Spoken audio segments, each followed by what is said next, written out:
que están diciendo que Jesús es el Hijo de Dios. En el caso de los profetas del Antiguo Testamento, en el caso de Juan el Bautista, en el caso del mismo Dios Padre a través de su voz, del Espíritu Santo que desciende y dice, sí, este es Juan el Bautista, lo ve, las personas que están ahí son testigos de eso.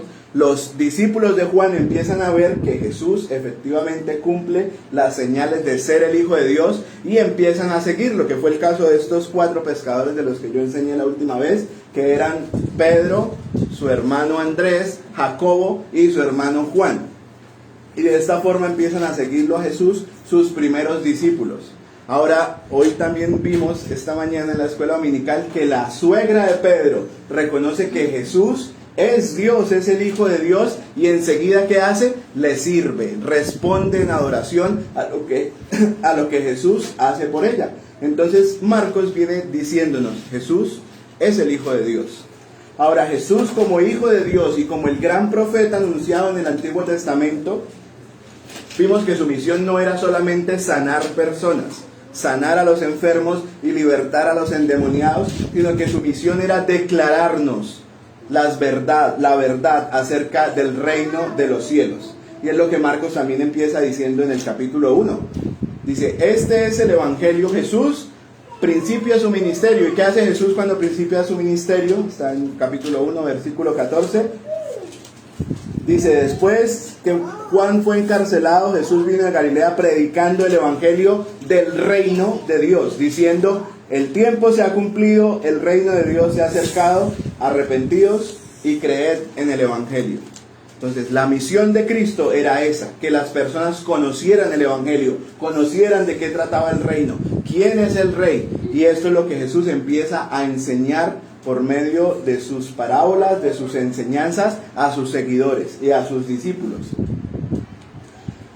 Entonces, hoy nos toca la parábola del sembrador. En el capítulo 4, los primeros versículos del 1 y 2 dice, otra vez comenzó Jesús a hacer ¿qué? A enseñar junto al mar, y se reunió alrededor de él mucha gente, tanto que entrando en una barca se sentó en ella en el mar, y toda la gente estaba en tierra junto al mar, y les enseñaba por parábolas muchas cosas, y les decía en su doctrina. Ahora, esta parábola del sembrador ha sido malinterpretada, y esto puede llegar a ser un absurdo, que las personas malinterpreten la parábola, pues Jesús la interpreta. O sea, no hay que uno buscarle más a esta enseñanza porque Jesús mismo la interpretó. Pero muchas personas han malinterpretado esta parábola. Y un caso muy común, y que yo sé que ustedes conocen, es el caso de una canción colombiana de vallenato, que se llama Tierra Mala. En esta canción, estos muchachos muy creativos usaron la parábola del sembrador para enfocarla en un amor romántico y decir que las cosas no se habían dado porque esa persona en la que sembraron el amor era tierra mala. Eso está mal.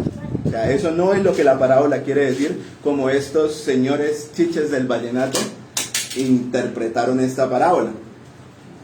En las iglesias que tienen un enfoque en la prosperidad, en el dinero, y que ven la prosperidad y ven el diezmo en todas partes, ellos afirman que ser buena tierra es que usted le da dinero y que ese dinero produce más dinero, ¿sí? Entonces ellos dicen, mi ministerio es buena tierra, así que traiga sus diezmos y su dinero acá porque yo soy buena tierra.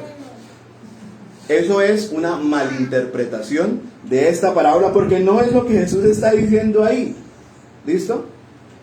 Ahora, iglesias que tienen el enfoque en ser coaching, en animar y motivar a las personas, les van a decir, ¿cómo está tu corazón? ¿Tú eres buena tierra? ¿Cómo se están dando tus sueños? Y animan y esfuerzan a las personas para que sean buena tierra, porque los proyectos y los sueños y lo que usted quiere alcanzar no se da en los otros 3 tipos de terreno, pero si usted es buena tierra, sí. Así que esfuérzate por ser buena tierra. Ahorita viene por acá un señor que es de esos y que la conferencia se llama Ruge. Y no sé si ustedes han visto las pancartas por toda la ciudad. Y este muchacho usa la Biblia con una distorsión en la interpretación impresionante. Y las personas lo siguen, y muchos cristianos se identifican con lo que este muchacho dice y las barrabasadas que dice acerca de Dios y de la Biblia, y lo siguen y lo aplauden porque dice cosas que llegan al corazón y que motiva a las personas a luchar por sus sueños, a salir adelante y a ser mejores personas. Eso es malinterpretar la parábola del sembrador, que el mismo Señor nos la interpretó. Así que hoy vamos a ver lo que la Biblia dice, y no es porque yo sea el que vaya a exponer, sino porque Jesús lo dijo. Entonces vamos a ver lo que el Señor dijo de qué significa la parábola del sembrador. ¿Listo? Entonces vamos a ver los 4 terrenos, vamos a ver lo que Jesús explicó en los 4 terrenos, y al final vamos a ver unas conclusiones prácticas de la parábola del sembrador. Entonces, Jesús empieza contando la parábola y dice en el versículo 3: oí, he aquí el sembrador salió a sembrar, y al sembrar aconteció que una parte cayó junto al camino, y vinieron las aves del cielo y la comieron. Ese es el primer terreno. Entonces imagínense usted la historia: el sembrador salió a sembrar, y el sembrador, ¿qué está haciendo? Tirando la semilla, ¿sí? Es ese tipo de siembra en el que usted, la tierra, el terreno se preparó, y una parte de la semilla que usted tiró cayó junto al camino. Eso le ocurrió al sembrador. Una parte cayó junto al camino, y esa que cayó junto al camino, las aves del cielo vinieron y se la comieron. ¿Qué dice Jesús en la interpretación? Jesús dice en el versículo 15: y estos son los de junto al camino, en quienes se siembra la palabra, pero después que la oye, enseguida viene Satanás y quita la palabra que se sembró en sus corazones. Ahora, este acto de sembrar, Jesús dice en el versículo 14: el sembrador es el que siembra la palabra. Así que este acto de sembrar es el mero hecho de predicar el evangelio. Predicar el evangelio que Jesús ha venido mostrando en los primeros 3 capítulos de Marcos. Lo que Marcos ha dicho que es el evangelio. ¿Que el evangelio quién es? Cristo mismo. ¿Sí? La predicación del evangelio se trata de anunciar que Cristo es el salvador de pecadores como usted y como yo. Que Cristo vino a hacer lo que usted y yo no pudimos hacer. Y esa es la predicación del evangelio: mostrarle a las personas por medio de la ley de Dios que son pecadores, que no merecen sino la ira y la destrucción de parte de Dios, pero que Dios en su misericordia envió a Cristo Jesús a morir en la cruz para salvar a los pecadores como usted y como yo. Y esa es la predicación del evangelio. Esa es la buena noticia. ¿Se acuerdan que cuando yo y también hablamos de buenas y malas noticias? Esa es la buena noticia. Jesús hizo lo que usted y yo no podíamos hacer: cumplir perfectamente la ley de Dios y vivir una vida santa, y hacer eso en pro o en favor de ustedes y de mí si creemos en ese mensaje del evangelio. Así que esa es la predicación, y eso es lo que el sembrador salió a hacer. Salió a sembrar, salió a anunciarle a las personas: Jesús es Dios, es el Hijo de Dios, y es el único que puede salvar su vida del problema más grande que usted tiene, que es su pecado. Sí, el pecado. Así que el primer terreno dice que la palabra fue sembrada, fue expuesta, pero esas personas no obedecieron de entrada. Dijeron no. Y según el Señor dice, esas personas, viene Satanás y quita la palabra que se sembró en sus corazones. Sus argumentos, su forma de pensar, de una vez a la predicación del evangelio dijeron no. ¿Conoce usted personas así?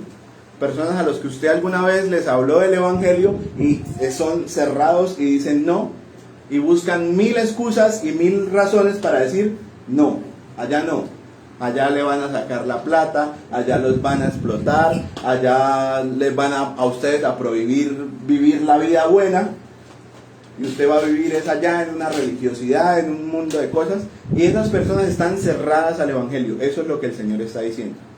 Usted puede predicar el evangelio y esas personas se van a cerrar de entrada. Esos son los de junto al camino. ¿Listo? El segundo terreno dice que otra parte, el sembrador tiró la semilla y otra parte cayó en pedregales, donde no tenía mucha tierra, y brotó pronto porque no tenía profundidad de tierra. Pero salido el sol, se quemó porque no tenía raíz, se secó.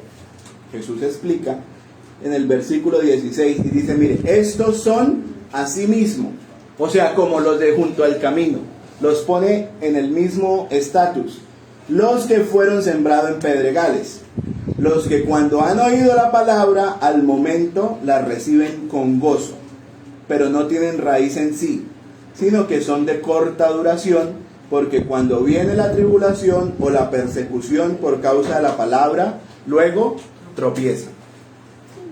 Pues, ¿qué está diciendo Jesús? Estos que cayeron en pedregales no tienen profundidad, no tienen raíz, no quedaron realmente sembrados. ¿Y qué pasa con ellos? Cuando vienen los problemas, cuando vienen las dificultades, a causa de creer el Evangelio, a causa de recibir esa semilla en el corazón y obedecerla, se van, se apartan, no siguen, no sufren o no soportan la primera prueba y se van. ¿Conoce usted personas así? Sí, porque es que en la iglesia pasa. En la iglesia llegan personas que están por un tiempo, que vienen porque están buscando algo, están necesitando algo, y muchas veces el mensaje que se predica en muchas iglesias es un mensaje falso del Evangelio, donde las personas tienen las expectativas de que si llegan a Cristo se les van a solucionar todos los problemas. Y si el marido se fue, el marido va a volver, si el hijo está enfermo, el hijo se va a sanar, y si tienen problemas económicos, esos problemas se van a solucionar, porque las personas empiezan a pensar que el Evangelio se trata de eso, que la buena noticia es que ya no voy a ser más pobre en dinero, que la buena noticia es que voy a encontrar el amor de mi vida, que la buena noticia es que voy a lograr todos mis sueños y todas mis expectativas y que con eso voy a estar bien. Y muchas iglesias y en muchas partes se predica este falso evangelio. Pero ¿qué pasa cuando no se cumple? ¿Qué pasa cuando no logra? A mí pues me pasó con personas muy cercanas a mí. Recuerdo que uno de ellos me decía, Dios se ilusiona con mis sueños. Y yo pensaba, y este muchacho, tan ególatra, tan ensimismado y metido en su mundo, pensar que Dios andaba ilusionado con los sueños de él. Y me decía eso, es que Dios se ilusiona con mis sueños.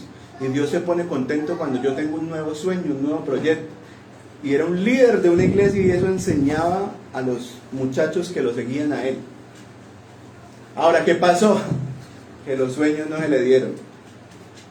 Los sueños no le funcionaron, no le salían las cosas y se apartó del Señor y los sueños se le dieron.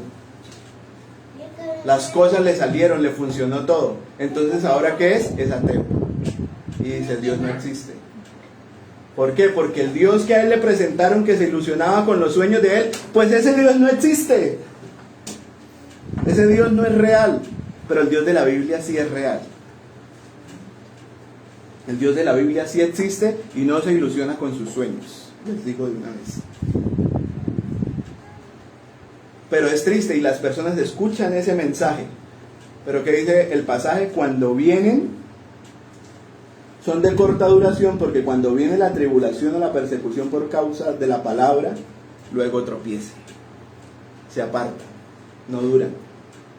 Cuando vienen los problemas, cuando viene la lucha, cuando vienen las dificultades en el Evangelio, se apartan.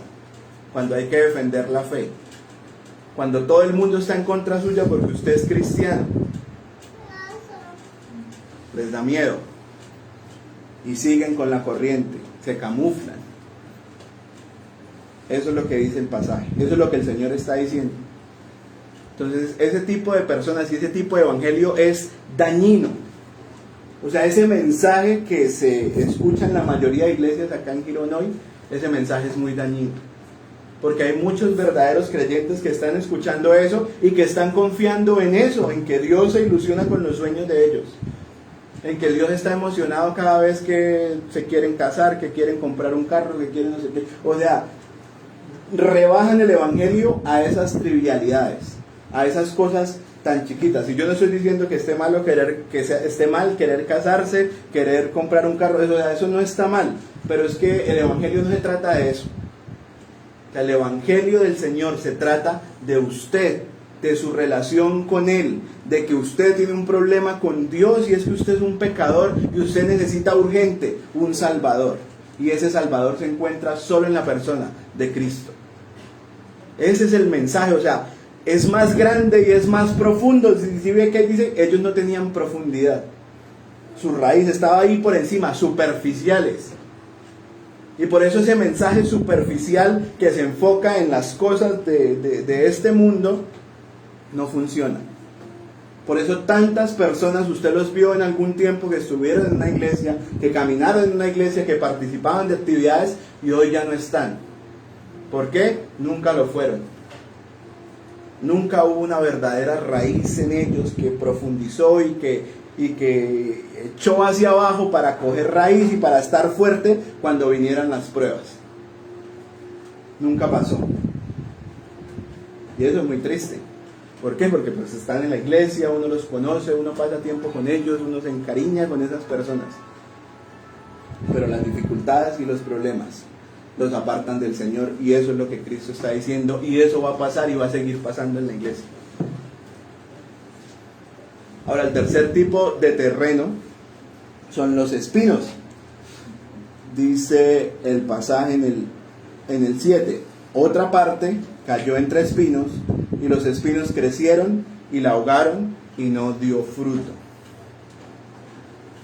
Y en el versículo 18 dice, estos son los que fueron sembrados entre espinos, los que oyen la palabra, pero los afanes de este siglo y el engaño de las riquezas y las codicias de otras cosas entran y ahogan la palabra y se hace infructuosa. Entonces estas personas son las que andan afanadas buscando las cosas de este mundo. Y el amor por su propio pecado, por su codicia, por sus propios deleites, no les va a permitir amar a Dios. ¿Se acuerdan que el Señor en otro pasaje les dice, ustedes no pueden servir a dos señores, porque van a amar más al uno que al otro? Y ustedes no pueden servir a Dios y al diablo, ¿cierto que no? Dice a Dios y a las riquezas.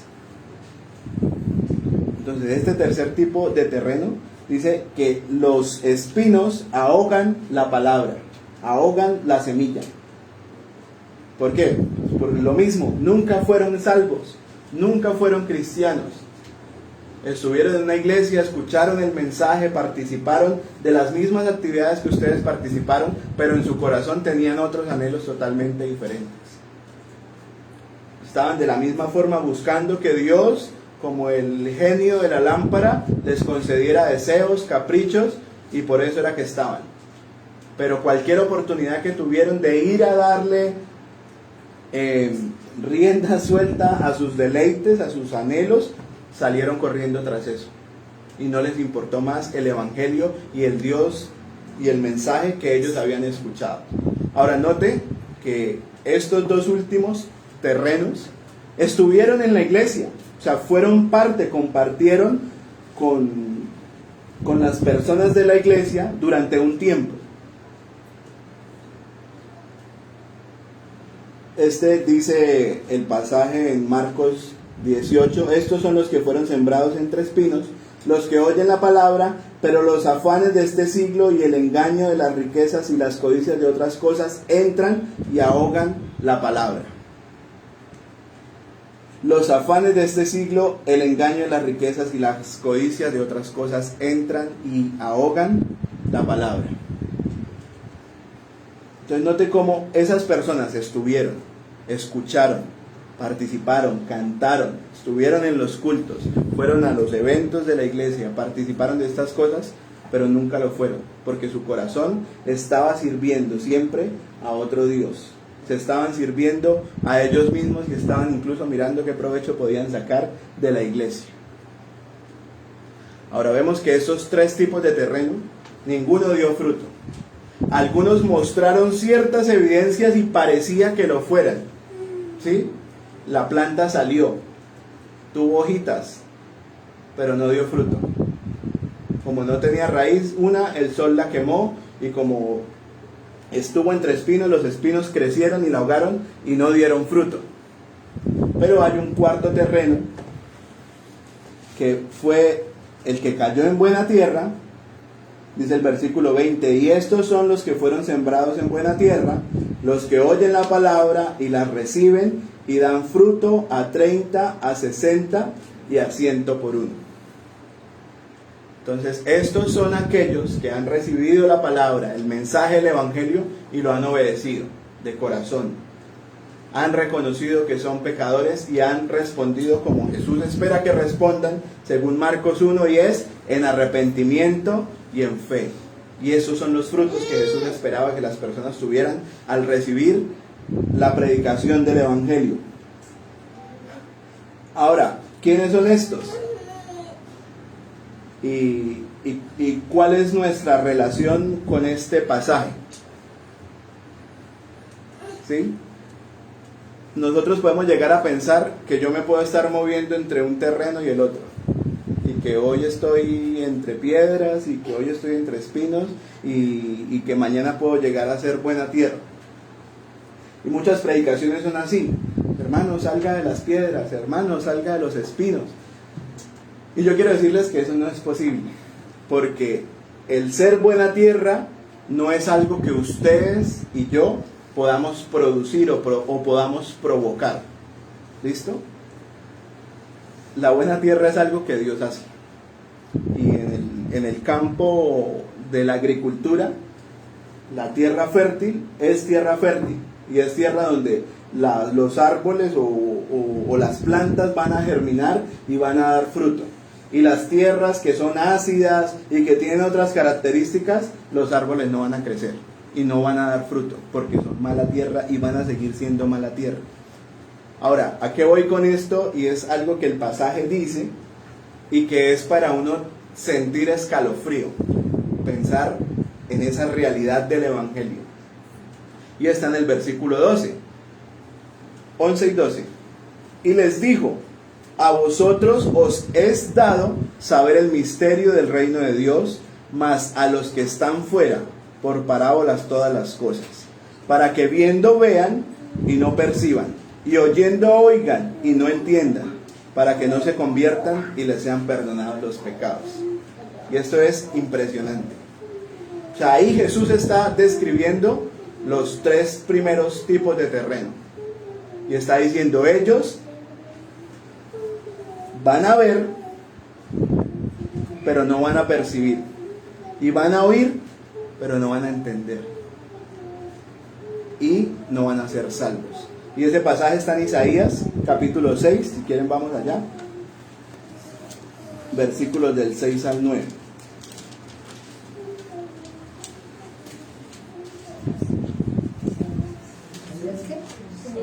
6, 9 al 10, perdón. Dice la Biblia: y dijo: anda y di a este pueblo, oíd bien y no entendáis, ved por cierto, mas no comprendáis, engruesa el corazón de este pueblo y agrava sus oídos, y ciega sus ojos, para que no vean con sus ojos, ni oigan con sus oídos, ni su corazón entienda, ni se convierta y haya para él sanidad. Esta palabra sanidad también implica salvación, salud. O sea, es impresionante pensar que en el mensaje del Evangelio hay una exclusión, y que esa exclusión la hace el mismo Dios. Y Dios dice: ellos van a oír y ellos van a ver el Evangelio, pero no van a creer, no van a entender, no van a percibir, no van a comprender y no van a ser salvos, se van a condenar.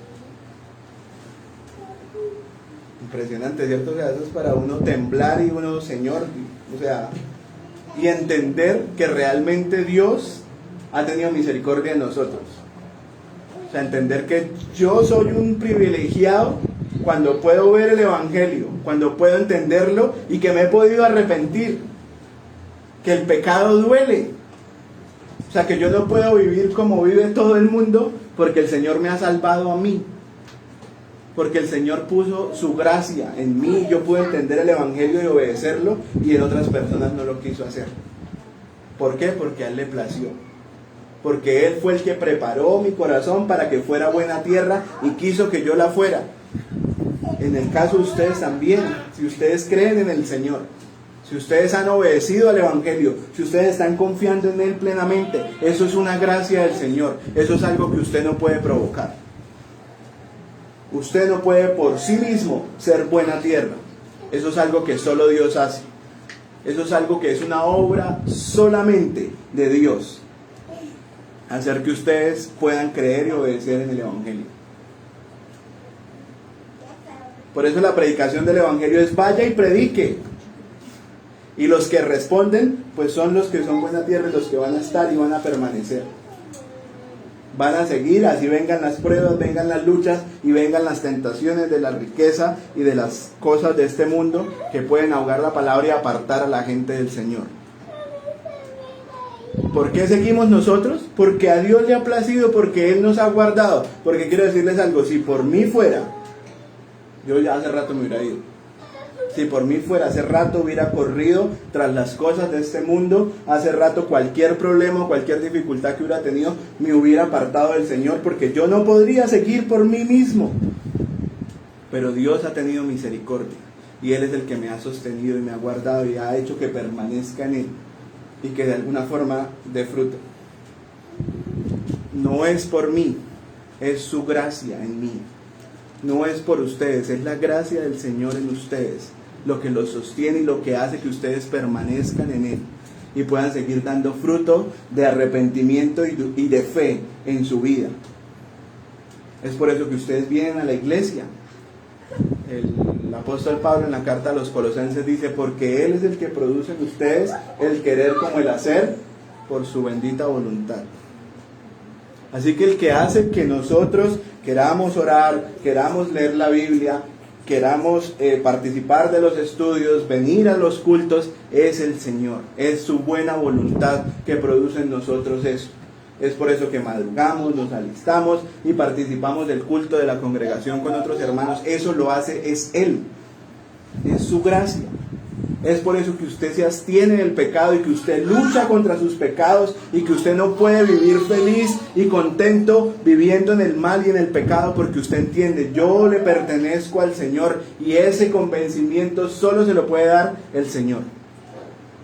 Si no, ustedes y yo estuviéramos apartados de Él.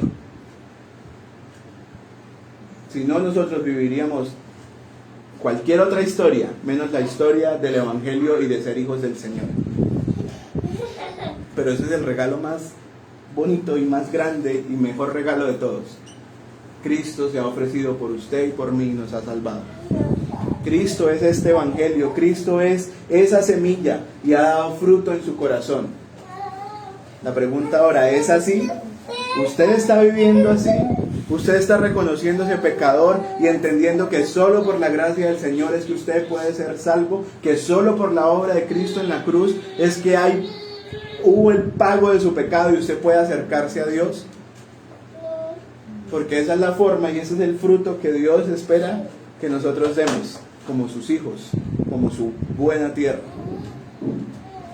Ahora, ¿qué debemos entender nosotros? Que esa buena tierra es Cristo mismo. Él fue el que sufrió la persecución, la tribulación, y Él fue el que no corrió tras los afanes de este siglo y el engaño de las riquezas y la codicia de otras cosas. ¿Ustedes se acuerdan que al Señor muchas veces lo iban a matar? Una vez cuando leyó el pasaje de Isaías, que hoy recordamos en la escuela dominical, dicen que en la sinagoga lo buscaron, lo llevaron a un despeñadero y de ahí lo iban a empujar. Que el Señor por en medio de ellos se fue. Él sufrió las persecuciones. Y también se acuerdan cuando alimentó a los 5,000, que ellos lo buscaron y le dijeron, venga que lo vamos a hacer rey. Y también de la misma forma el Señor se apartó y se alejó de ellos, porque Él está huyendo de la vanagloria y de las riquezas y de la codicia de esta vida. Él es el que sufrió todas estas cosas y salió vencedor, porque la buena tierra es Él. ¿Ustedes han leído el Salmo 1? Dice, bienaventurado el varón que no anduvo en consejo de malos, ni estuvo en camino de pecadores, ni en silla de escarnecedores se ha sentado, sino que en la ley de Jehová está su delicia, y en su ley medita de día y de noche. Y mire lo que dice ahí: será como árbol plantado junto a corrientes de agua, que da su fruto en su tiempo y su hoja no cae. ¿Quién es este varón? Cristo mismo. Él es ese árbol que está en buena tierra junto a la corriente de agua, que está recibiendo esos nutrientes y que da su fruto en su tiempo y que su hoja no cae. Solamente Cristo puede cumplir esto. Él es esa buena tierra. Él es el que hace que nosotros podamos dar frutos. ¿Se acuerdan que en el Evangelio de Juan, él también les dijo: yo soy la vid y ustedes son los pámpanos? Todo pámpano que esté en mí dará su fruto, llevará fruto. Y también les dice: separados de mí, nada podéis hacer. Y también se acuerdan Juan capítulo 12, que unos griegos están buscando al Señor. Y ahí el Señor le dice a sus discípulos: si el grano de trigo no cae a tierra y muere, no lleva fruto. Pero si muere, llevará mucho fruto. Y estaba hablando de Él mismo y de su muerte. Y por su muerte en la cruz y por su resurrección es que ustedes y yo podemos llevar fruto. Así que esta parábola del sembrador se trata de eso. Se trata del Evangelio y de cómo el Señor puede salvarnos y transformarnos a nosotros. No de que podamos cumplir nuestros sueños, no de ver el diezmo y el dinero en la parábola del sembrador, no de un amor que frustrado, que no dio fruto como los chiches del vallenato, sino de Cristo salvando a personas pecadoras como usted y como yo, por medio de la predicación del Evangelio. Ahora, ¿qué podemos aplicar de este pasaje? Y es que, hermanos, ustedes y yo tenemos la tarea del sembrador. Así que nosotros tenemos que tirar la semilla. Así que hay que predicar el Evangelio. Usted tiene la tarea del sembrador y es predicarle el Evangelio cuando usted pueda, a su familia, a sus compañeros de trabajo. Usted tiene que enseñar el Evangelio. ¿Por qué? Porque no depende de usted. Que las personas crean no depende de usted. ¿Quién es el que hace que las personas puedan creer? El Señor. ¿Usted qué tiene que hacer? Tirar la semilla. Porque el Señor es el que salva. Entonces, ¿qué debemos hacer nosotros? Pues predicar, hablarle a las personas de Cristo, contar lo que Cristo hizo en nosotros. ¿Usted va a salvar a las personas? No, no se cargue con eso. La salvación de sus familiares no depende de usted. Usted no los va a poder cambiar y no los va a poder salvar. Por más que usted se vuelva fastidioso con el Evangelio, no lo va a lograr. La cantaleta no ha salvado a nadie. Pero la predicación del Evangelio sí, si Dios quiere salvarlos. Si el Hijo os libertare, seréis verdaderamente libres. Así que predique el Evangelio. De pronto Dios quiera salvar. Tenemos esa tarea, predicar el Evangelio. Otra aplicación es: predíquele el Evangelio a sus hijos. Enséñele el Evangelio a sus hijos. Muéstreles el Evangelio, hábleles de Cristo, aproveche cada oportunidad que tenga, cada experiencia, cada evento que ocurra para mostrarles a Cristo en el Evangelio. Porque acuérdese que hay una promesa de parte del Señor que está en Hechos capítulo 2, y es que para ustedes es la promesa y para sus hijos, a los que el Señor nuestro Dios llamare. Así que hable el Evangelio a sus hijos, ore por ellos, que Dios es el que salva. ¿Listo? Y para terminar,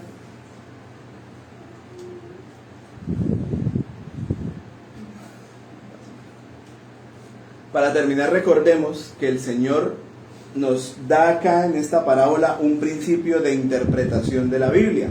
Y es que la Biblia se interpreta con la misma Biblia. Jesús dice en el versículo 13, y les dijo: ¿no sabéis esta parábola? ¿Cómo pues entenderéis todas las parábolas? Entonces, ¿qué es lo que está diciendo el Señor? Que todas las demás parábolas usted las puede interpretar a la luz de la parábola del sembrador. ¿Listo? Entonces cuando usted llegue ahora a otra parábola en la Biblia, acuérdese que en las parábolas Jesús está hablando del reino de los cielos, de que Él es el Rey, hablando el Evangelio y mostrando solamente el Evangelio. Jesús no está hablando de prosperidad, no está hablando de sus sueños, de sus anhelos, o sea, de cualquier otra cosa que de pronto usted haya escuchado de personas interpretando parábolas. ¿Sí? Porque la gente se vuelve muy creativa con las parábolas y empieza a ver, y esto significa no sé qué, y esto tal cosa. No, el Señor está hablando el Evangelio. Ahora, algo que también Jesús está diciendo ahí es que ustedes sí van a entender las parábolas, porque para ustedes son los misterios. A ustedes han sido revelados los misterios del reino, y por eso el Señor en su círculo íntimo les interpretó la parábola. Así que para ustedes son dados los misterios del reino. Entonces, ¿qué es lo que ustedes tienen que hacer?